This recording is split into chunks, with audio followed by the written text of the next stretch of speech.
So without further ado, I would like to introduce our guest speaker, Bev Sellars. Bev was born in Soda Creek, BC, and attended the St. Joseph's Residential School in Williams Lake. She is the author of the award-winning book, They Called Me Number One, Secrets and Survival at an Indian Residential School. Bev has also served as chief of the Xat'sull First Nations, I apologize if I've mispronounced that, and as an advisor to the BC Treaty Commission. She has studied history at the University of Victoria, as well as law at the University of British Columbia. So let's all welcome Bev. So thank you for joining us this evening. And again, I just ask that everybody stop sharing your video so that we can see Bev full and center. So again, welcome Bev, and thank you for joining us. Well, thank you very much for having me. Thank you to all those that made this happen. It's a privilege and an honor to be here. So I guess I'll just get right into my presentation. I'll give you a little bit of background of who I am. I'm from the Secwepemc tribe in what is now known as British Columbia. My community, you were very close, Xat'sull, is the most northern existing community of the Secwepemc Nation. And at one time we had at least 32 communities, but now we only have 17. So the literal translation for Xat'sull means on the edge, because it is on the banks of what is now known as the Fraser River. So I get a kick out of telling everyone that I've lived on the edge all my life. Before we took our traditional name back, we were also known as the Soda Creek Indian Band. So I was chief of my community for 12 years, but I've been involved in one way or another all my life. And there is a saying in the Indigenous world that if you're born Indigenous, you were born into politics, whether you want to be or not. I don't consider myself a politician and would never willingly choose that as a career. So in becoming a writer and a former chief of my community, I was acting on the inherited commitment to fight for justice for my people. So the reason that I wrote my first book, They Called Me Number One, and then later Price Paid, The Fight for First Nations Survival, was that I felt I could give those people, Indigenous or not, who were like me at one time, the tools to correct the comments that are made. Ignorance about others many times turns into racism. And when you don't understand someone's journey, it is easy to judge based only on what you see or hear. But if you have the opportunity to give others knowledge, you also give them the ability to understand. Without a broader study and understanding of Indigenous history, the dominant society was left to create its own version of history. And I knew that much that was said about Indigenous peoples was not true. My grandmother, who died in 1997 at the age of 101, told me stories of helping many of the newcomers to this land. But until I went to university, I still did not have all of the information I needed to fully process the inaccuracies put forward as history. I'll get into my book in a bit, but first I want to quote you a passage from the introduction of a book titled Hidden in Plain Sight, Contributions of Aboriginal People to Canadian Identity and Culture. And this is the quote. History consists of the stories that we tell ourselves about past events. But what happens when a story is incorrectly told or missing altogether? When significant parts are missing, then the story is incomplete and understanding is skewed. If the story is incorrectly told, then our understanding of ourselves is erroneous. However, if there is no story at all, then humanity is denied. We do have opportunities and we believe responsibilities to fill in omitted story segments, to correct the stories that are inaccurate, and to include missing stories, unquote. unquote. I just want to tell you that I have throat problems and I'll make it through the presentation, but just if my voice gets a little wonky, I'll keep on going. So history opened up a new world and a new way of thinking for me. European history was quite an eye-opener. I was raised at an Indian residential school and on an Indian reserve, and until I studied history, I had a limited view of how other countries had developed. I grew up in the interior of what is now known as British Columbia, and I lived very happily with my grandparents until I was 5 years old. However, because of racist Canadian laws, the following 7 years found me spending only 11 months in my home community. The rest of the time, I was away being programmed to be something I was not. Instead of allowing me to be a Secwepemc child with my own culture, my own language, and my own traditions, I was being programmed to be a poor copy of a culture that had its origins across the ocean. My culture and my people were portrayed as evil, as welfare bums, as drunks, as dirty Indians, and we were grouped in the same category as the mentally disabled and children. And this had a devastating effect on me. I start the book with this entry. I was 17 years old, desperate and tired of trying to fit in. All I could think of was to die. I was so young, yet I felt so worthless. That night, years of abuse and put downs finally caught up with me, and a silly incident was the deciding factor. Although anyone of much worse experiences should have been the trigger, one small incident is all it took. And that moment meant life or death, and I chose death. I saw no point to living. I had taken my mom's bottle of sleeping pills away from her earlier that day because she had been drinking and had talked about taking her life. As unhappy as mom's life was, I still thought she had reason to live. Now, there I was holding the pills in my hand. I threw them in my mouth and swallowed easily. I lay down in the bedroom and waited to fall asleep. I did not think about others who were worse off than I was. I did not think about the family and friends I would hurt. I just thought of how lost and lonely I felt and how desperately I wanted out of this world. A world that seemed to offer only intense unhappiness. I did not have to wait long before I felt myself going to sleep, unquote. So my book is about memories and experiences of 3 generations who attended St. Joseph's Mission, a few miles south of Williams Lake, BC. My grandmother, who was born in 1896, spent 9 years at St. Joseph's Mission and then saw her children and her grandchildren follow suit. My mom, born in 1925, attended the residential school for 10 years, beginning in 1931 at the age of 6, and me attending for 5 years, beginning in 1962 at the age of 7. The school that I went to remained active until 1981. So the book originally was intended only for my family, and especially for the younger generation who had no idea what went on at the schools. I wanted them to understand why there was so much dysfunction with their older relatives.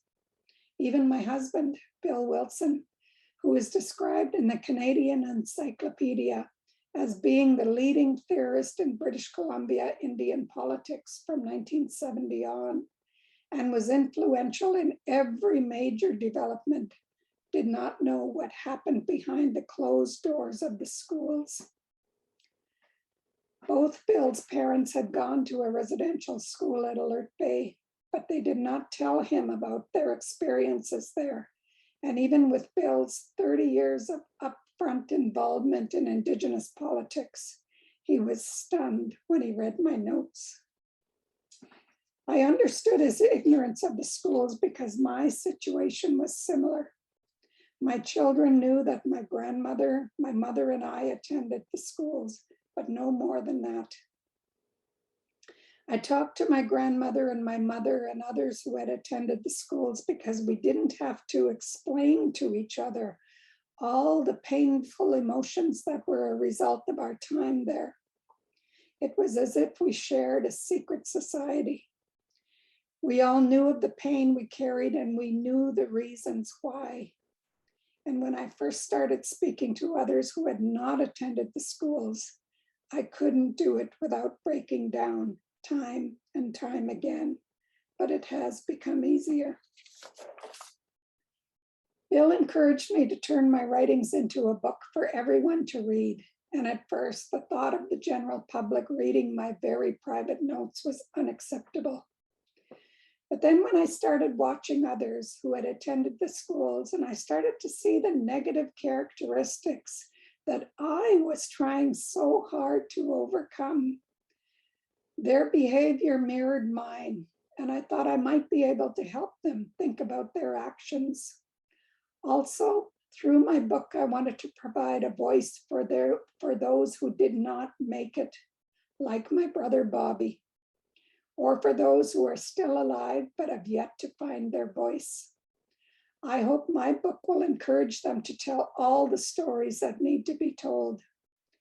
Mine is one story, and the sad reality is that my story is one of the better ones. I have survived and done fairly well in my later life, but even within my family, many have not. Many charges of sexual abuse came out of the schools. 4 principals in a row at St. Joseph's Mission, 3 who went on to become bishops, should have been charged. Unfortunately, only 1 principal was charged, Bishop Hubert O'Connor. And if the top man was sexually abusing kids, it was easy for others to do so as well. Pedophiles were plentiful in these schools. In the book, I tell a story about my oldest brother, Ray, and his escape from the mission. What is not in the book are the memories triggered surrounding this event for my older siblings, Dolly and Pee-wee. They remember our oldest brother, Ray, hiding in the bush or trying to hurt himself to get out of being taken away. Finally, one year, he sliced himself so severely across the chest with his hunting knife that his clothes were soaked with blood. Until the book came out and I told the story about our grandmother's memories of harboring her fugitive grandson, Dolly and Pee-wee told no one about this. My sister Dolly went on to become a social worker, and looking back on Ray's actions, she said, quote, "He was trying to tell someone he did not want to go back to the mission, or hoping someone would ask him what was going on. My childhood protection training teaches us those signs. When we see them, we better pay attention," unquote. Well, of course, at the time, for Ray and my grandmother, there was no one to tell who would listen or help. It was Canadian law for him to go to the school, and the school was paid for each head in attendance. No kids, no money. I remember later seeing the scars on Ray's chest when he would have his shirt off on a hot day, but I didn't ask him about it. I am not a social worker, but can easily guess the horrors that were traumatizing Ray at the school. If you treat people as if they are inferior and constantly telling them that they are no good, emotions will eventually build up and there will be a need to express itself. Many times this comes out in destructive actions. Drinking, drugs, and suicide can be the result of this. These are inward actions, but there are times when the actions are expressed outwardly as well. The chaos that has been imposed on us over 150 years has taken its toll in our communities. I compare it to a computer when viruses infect it. It doesn't work properly until you get rid of the viruses. We are working hard to do that in our communities. People always comment that there's a lot of healing that has to be done in the Indigenous communities, and that is true. But it is equally true that the non-Indigenous communities also have a lot of healing to do. And I'll illustrate this by a story. In my community, we have gang activity. There are rival Indigenous gangs that have been killing each other since about 2008. My community and another community west of us were the main ones involved. Very soon after being elected chief of my community in 2009, I was summoned to a meeting by the staff sergeant of the Williams Lake RCMP. He did not inform me what the meeting was about, just that it involved our community and that I needed to be there. I went with one of my staff. We walked into a room of approximately 25 white people. During the round of introductions, I realized that all the social service agencies were in attendance: probation, child and family services, welfare, social housing, and others. And even though there are a number of Indigenous organizations that cater to our people in the area, none were invited. The staff sergeant began the meeting and invited each of the organizations to do a presentation about the gang activity and how it was affecting their organizations and their community of Williams Lake. They had a picture taken from someone in our community who had posted it on Facebook. It was a birthday party for one of our young men, and about 15 of them posed for the picture. The staff sergeant said that those were the boys who were part of the gang called the Indian Outlaws, a name the boys gave themselves. And because I was related to most of them, I called them the Idiot Outlaws. As each organization spoke, I listened, and the staff sergeant wrapped it up by saying that an RCMP member who was present at the meeting had spent time in my community working with the youth. He then turned to my staff and I and said, "What are you going to do about all of this Soda Creek Indian Band? These are your community members creating chaos in our community."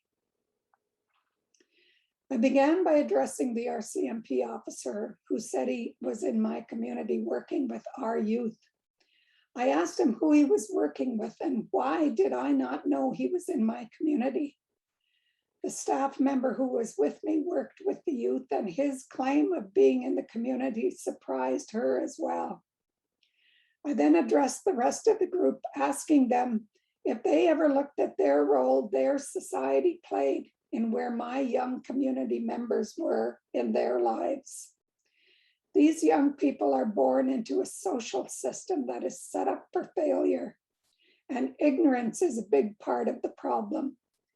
Many times our social problems are attributed as simply because we are Native Indian.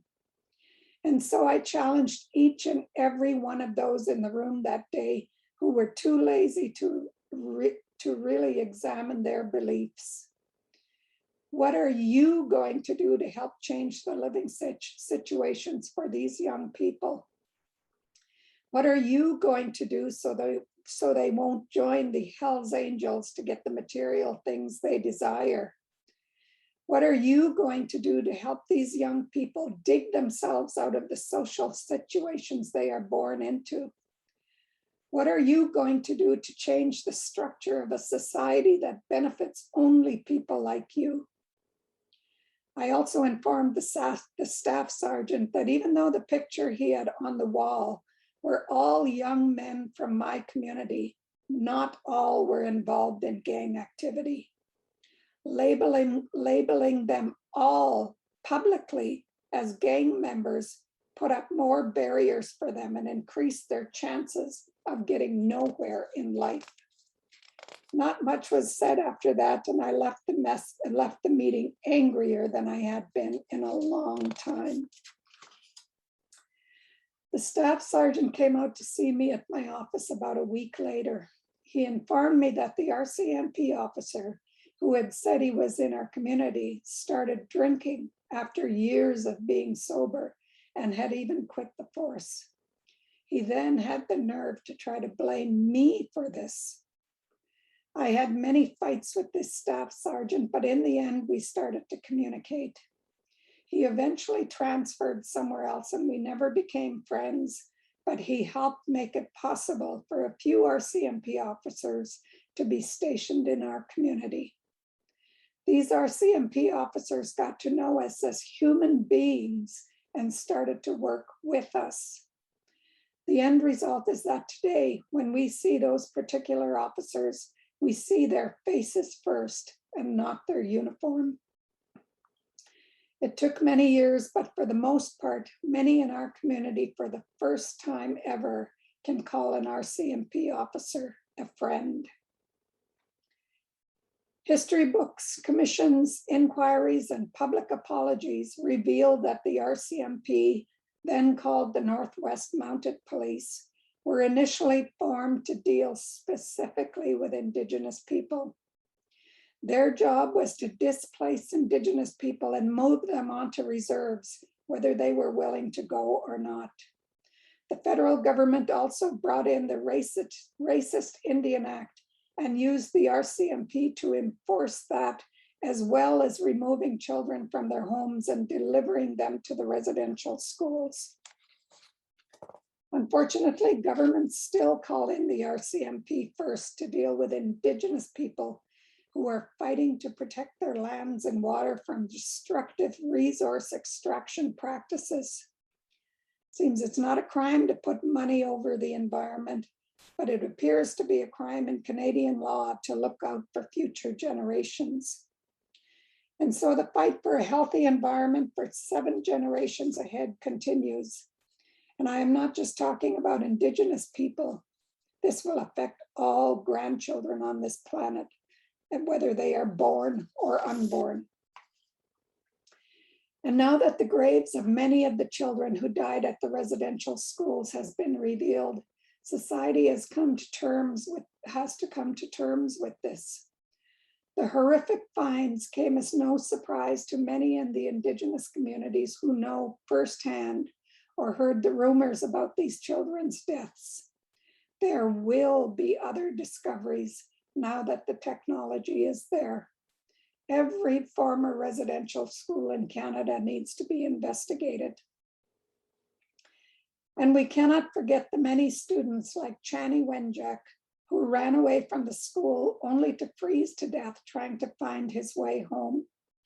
We acknowledge the late Gordon Downey for his song about Chani and for taking the time as a Canadian to really understand this part of Canadian history. We also need to acknowledge the suicides and the fallout of many destroyed lives as a result of these schools. You know, and the graves shocked a lot of people, but I have to tell you that a lot of non-Indigenous people, but what I have to tell you, what shocked me about the finding of the graves was that the House of Commons and some provincial government buildings lowered their flags to half-mast. That, of course, should have been a given, but for many Indigenous people, we are so used to our voices being ignored or silenced. And I was thankful for the outpouring of support from Canadians and from people around the world. But they need to quit calling it a chapter in Canadian history. A chapter can be easily glossed over or skipped altogether. Our people were here before everyone else, and the Indigenous experiences with the new people need to be front and center in every chapter of Canadian history. Otherwise, what they are writing will still be inaccurate.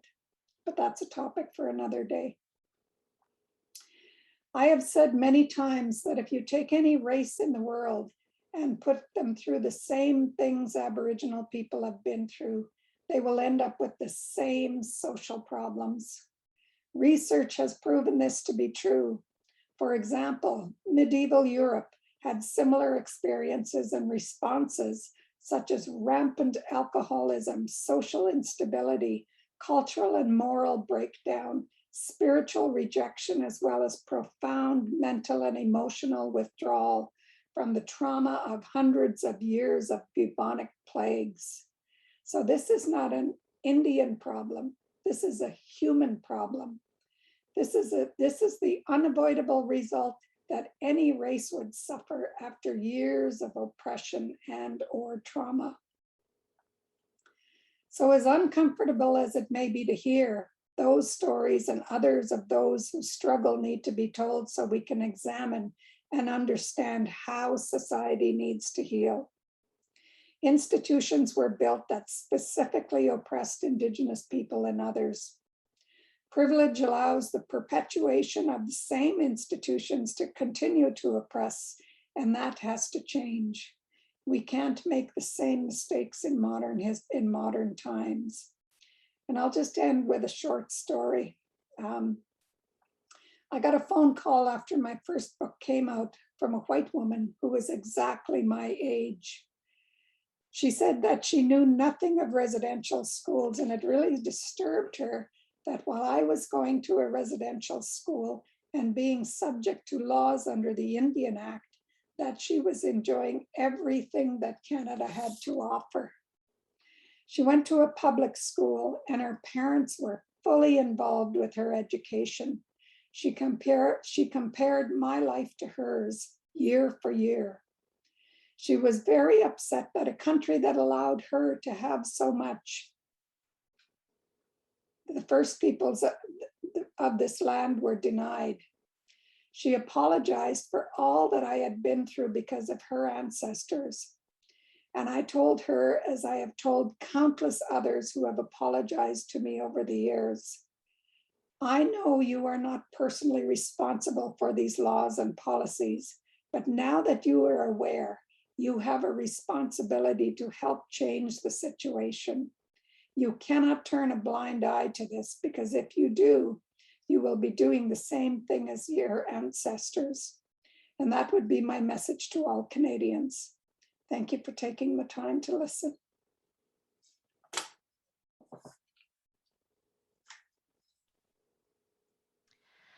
Thank you, Bev, for taking the time to speak with us.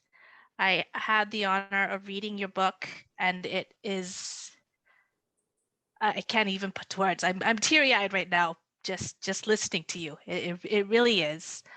I'm going to take some time for anybody that had questions for Bev. If you can raise your hand or put questions in the chat box.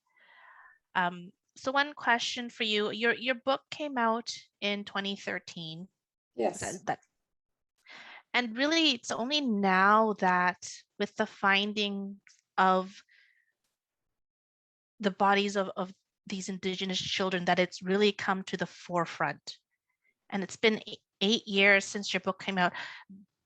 Why do you think it's still taking so long for people to actually start talking more about what happened?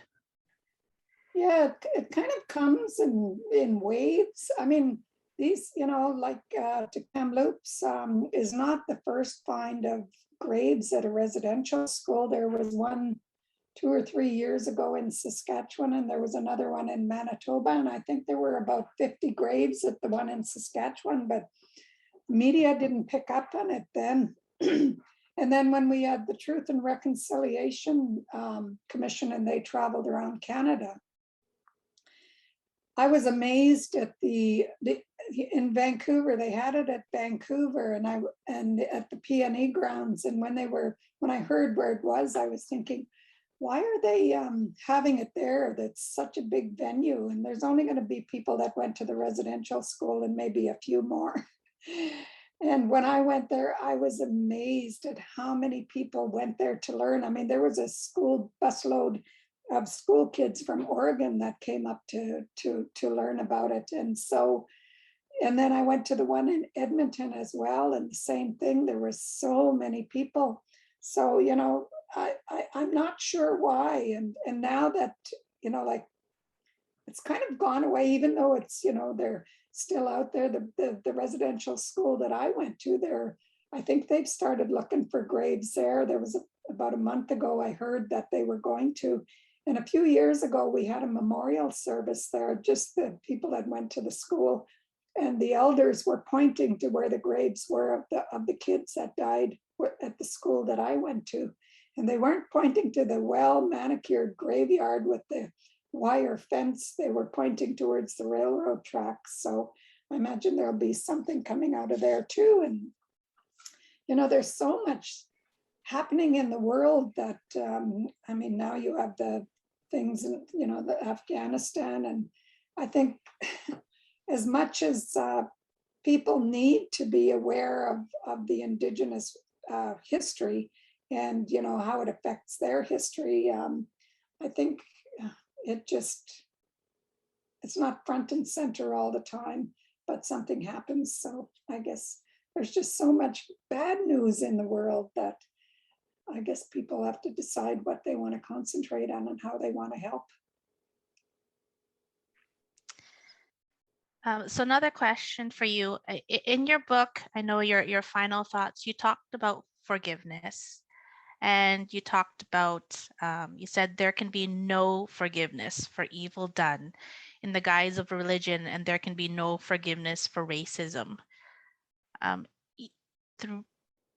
Through all these years, are you still feeling that same sentiment that with everything that had happened, there can be no forgiveness for what has happened? It's not up to me to forgive. It's up to the people to make things right. The people and the policies that have put us in this place, and we're still, being oppressed in our own lands. And I keep telling people, people say that there's only two things that are certain in life: death and taxes. And I tell them there's a third thing, and that Indigenous people will always be in their territories. This, we don't have a homeland to go to. Our holy lands are here. And before everybody else came here, we had a different way of life. We were connected to nature. We looked after it. It was like a garden.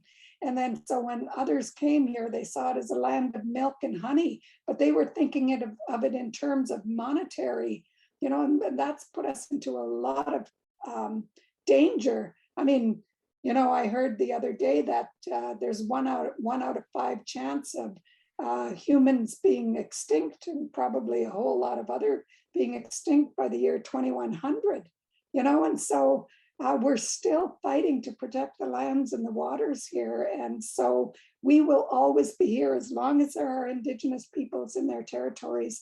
They will be there fighting to protect their lands and waters. Thank you. So I have a comment in the chat here. So thank you, Bev. This has been hard to listen to, but I'm glad she attended. My dad attended St. Joseph's as well, and KIRS. I'm not too sure what that acronym is. Kamloops Indian Residential School. Thank you. He rarely talked of it, but did enjoy hockey and cleaning the ice rink. For that reason, I couldn't fully read Indian Horse or watch the movie. I just want to thank you for writing the book. My aunts and uncles have described Dad's experience as horrific. It's difficult to not imagine some of those worst case scenarios. Absolutely. Thank you for sharing that, Cheryl. Mm-hmm. And there's going to be, I have a sister who probably will go to her grave not sharing. She said she has she explained it to me. She says, I have a big ball of hurt here and I just can't go there. And so, she was on the streets. She goes from one extreme to the other, and then she goes from being on the streets and living on the streets to packing around a Bible all the time. And, she's trying to deal with it, and she deals with it in a way that that helps her. And, there are people that are never going to talk about what happened to them at the school. My brother, Mike, who you read about in the book, he died a couple of years ago. and he wouldn't go there either. So it's unfortunate. Now, I know in your book you had mentioned that when you were first sharing that you would be putting out this book, an individual said to you, you better not be writing about me. Did you get quite a few backlash from people from your community or from the RCMP or from government or from the churches about your book? You know, when I first started our tribal council in the early 1990s, was it? Yeah, the early 1990s, we were trying to figure out why the Indigenous people, why we had so much chaos in our communities, why were people, you know, drinking so much, why was there so much violence, why was, you know, we didn't understand it. And so we hired Roland Christian from he was at the University of Guelph at this time, to help us, you know, try to figure this out. Why is this happening? And it's all roads led back to the residential school. And he came out with this report, you know, and I was pushed forward as the spokesperson, because even though there were 4 chiefs, one was the son of a priest, 2 others had been sexually abused.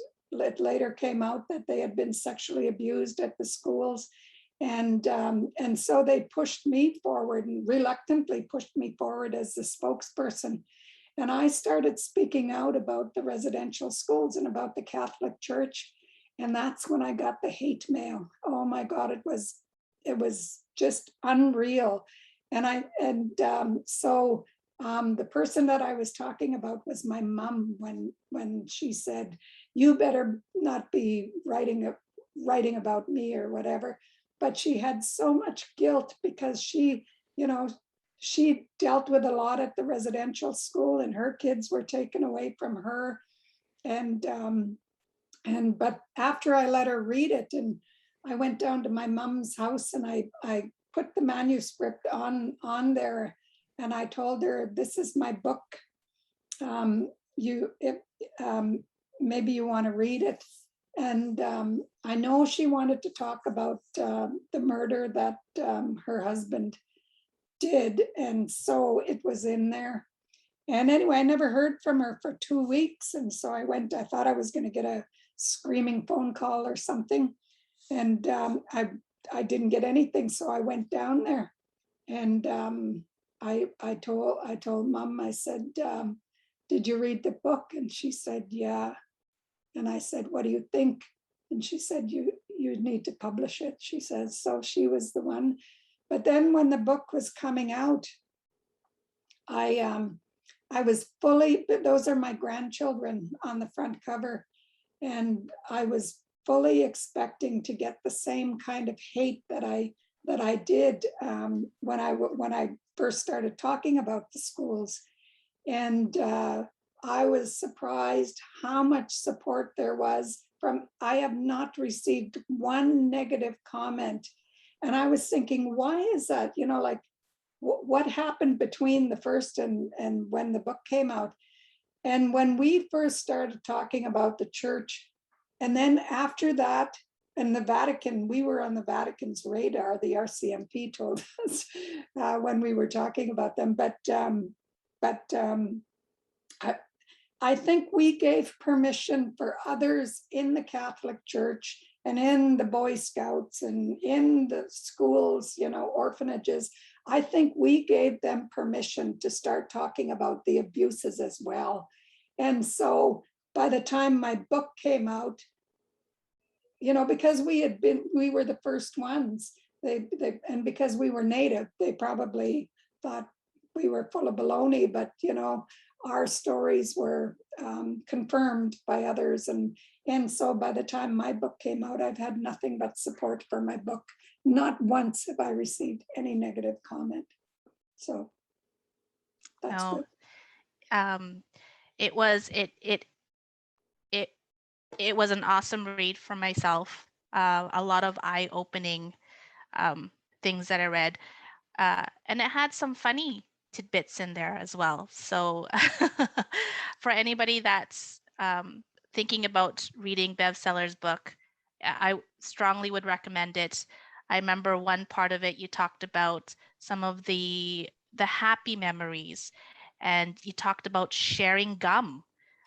Was one of the items that you talked about, where gum was such a rare commodity, and one of the things was, if somebody had gum, you would kind of form a lineup of, if somebody was done with the gum, you would pass it on to the next person, and you'd pass it on to like 5 children, and that was an excitement for them to just have a taste of gum. So I highly recommend you for make the anybody. best, you make the best of a situation when you're in it. And so that's what we did, it was a way to share it. So, yeah. Robert, did you have a question or comment? I have a question, but there is a few comments that are in the chat there. If you want to go through that, Neil, maybe first, and then I'll. Okay. Yeah. Sorry, I'm just going to scroll up here. So what was your reaction when Mary Simon was appointed as Governor General? Like a lot of Indigenous people, I think, there was good and not so good, but I have a lot of respect for Mary Simon. And I don't know what the job entails really, but I do know that she'll do good for Indigenous people and non-Indigenous people.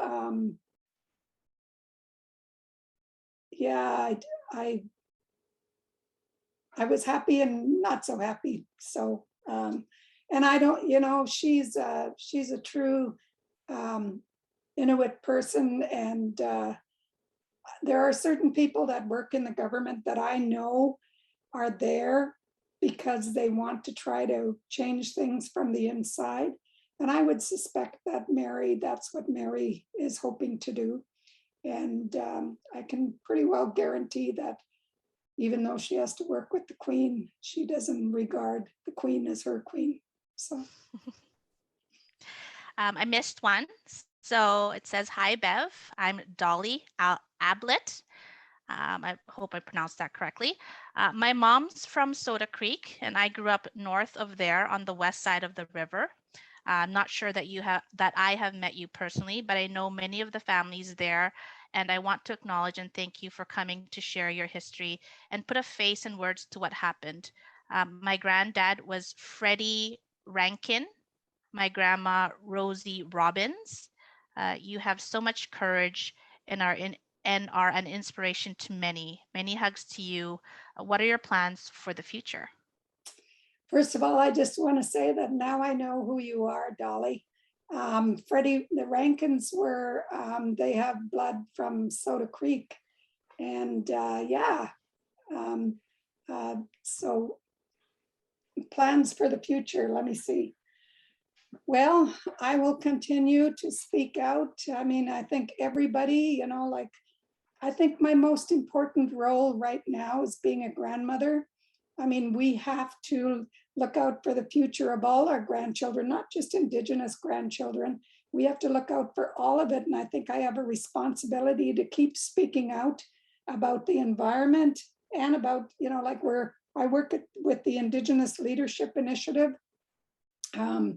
It's www.ilinationhood.ca if you want to see what we do. But I work with them, and we're trying to get the Indigenous people back on the land, because I mean, we were here for thousands of years before anybody else, and the intimate knowledge that we have of the land is being ignored in many cases. And people are now saying that science is just starting to catch up with the Indigenous knowledge. So they have to work together. So I'm a part of that, and I will continue to be a part of that. Thank you. We're going to take one more question. We don't want to keep you too long, Bev, so thank you again for joining us. So Bev, how do you handle hatred and racism in the workplace and in the community? Well, I don't spend a lot of time thinking about it. I what I try to do is educate people, like in the Williams Lake area, there are certain members on the city council that are very racist. And so I try to combat that by helping bands, deal with their, just educating people. I think that's the best way, because if I concentrate on the hatred and the racism, and I always try to, if somebody is, there are just some people that are just going to hate no matter what. And I think that's a reflection of what they're feeling inside themselves. And I don't take it personally. And so I think it's important to give people, there are three sides out to a story, as everybody knows. There's the opposing sides, and then there's the truth. And so, when people just hear or see something and they pick up on what other people are saying, that's probably inaccurate. And so I try to just continuously try to educate people any way that I can. And I don't take it personally, because if I did, I'd be taking on what they're feeling, and I don't want to do that. Thank you. Celine, one quick last question. You're muted. Okay, last question from Celine. Thank you. Thank you so much, Bev. This is Celine here. It's not really a question, but it's a kind of, we have the Rich Gallery Museum has a book club, and I'm leading that book club. And the book we have chosen is your book. They call me #1. And we will be 15 minimum in that book club. It will start on September 30th and end on December 9th. So I'm wondering if you are able to come to one of our sessions, just to answer a few of our questions. Any session you choose will be good, but maybe the last one or the middle, or you will choose. It's up to you, because we don't want to nail down and say this. I'd be more than happy to do that. I've gone to a number of book club sessions, and yeah, probably the last one. So people will have read the full one. Just let me know about a month ahead of time, and I should be able to do it.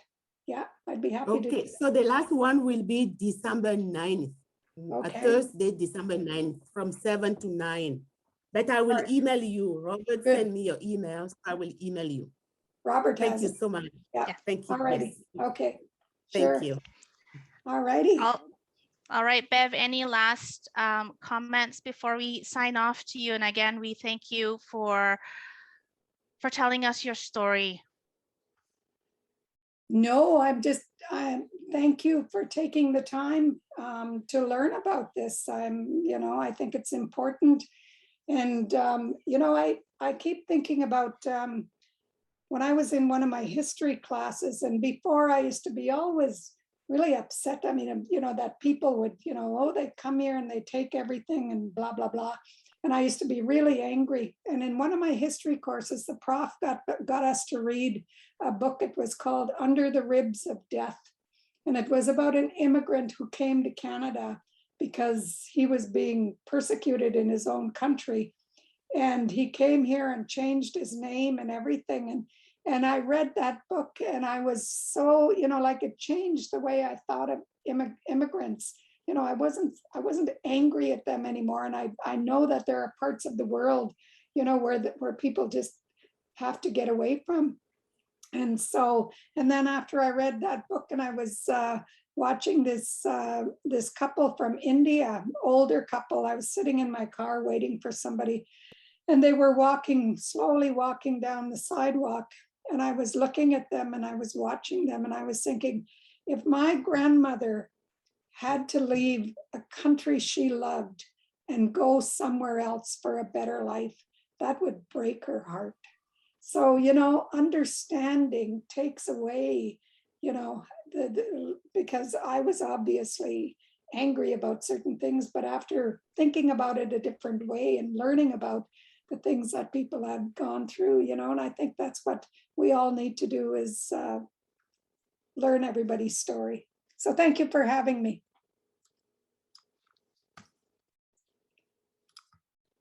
Thank you again, Bev. Have a good rest Yeah. of your evening. Yeah. Thanks so much, Bev.